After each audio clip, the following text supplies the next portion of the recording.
সঙ্গে আমার দেখা করতেই হবে। আমার একটা প্রশ্ন রয়েছে ওর কাছে, আমি 5 মিনিট সময় নেবো, প্লিজ একটু একটু দেখুন না। কমল, কমল তো এ বাড়িতে আসেনি।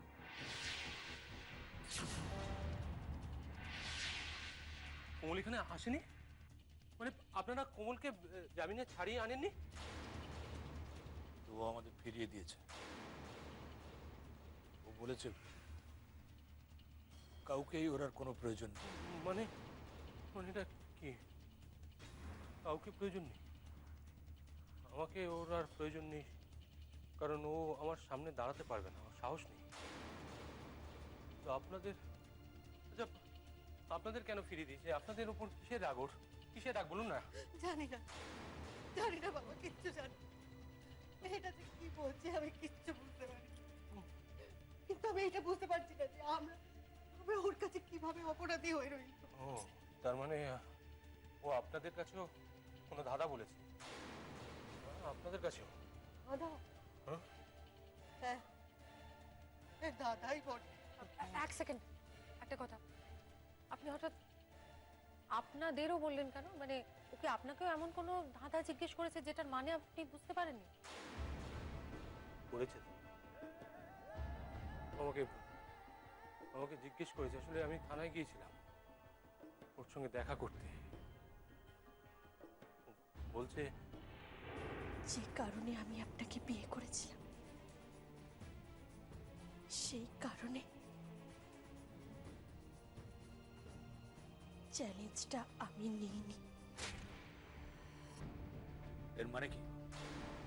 এগুলো এর কি মানে সেটা আমার কাছে ক্লিয়ার নয়, তবু আমি যেটা বুঝতে পেরেছি ও হয়তো ঘুরিয়ে আমাকে বোঝানোর চেষ্টা করছে যে আমি হয়তো ওকে ভুল চিনেছি। না মানে ও এটা বোঝানোর চেষ্টা করছে, এর বাইরে আমি কিছু বুঝতে পারি না। আচ্ছা আপনাদের কাছে এর যদি অন্য কোনো মানে থেকে থাকে আপনারা আমাকে বলতে পারেন, সেটার জন্যই আমি এখানে এসেছি।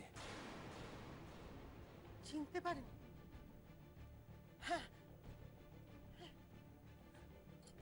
ও বোধ হয় এটাই বলতে চেয়েছে যে চিনতে পারেনি। না এটা এটা কি করে হতে পারে বলুন তো?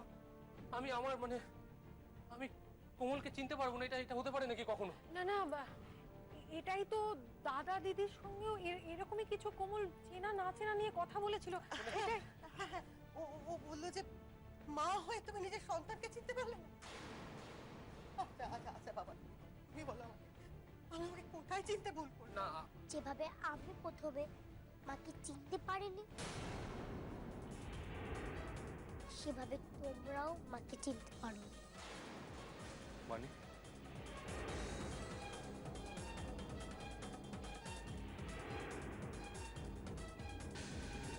কি বললি তুই? তোর মাকে আমরা চিনতে পারিনি? হ্যাঁ গো, আমার মতো তোমরাও চিনতে ভুল করেছো। কিন্তু কিন্তু আমি এখন ঠিক চিনে নিয়েছি। আর তোমরা এখনো চিনতে পারলে না?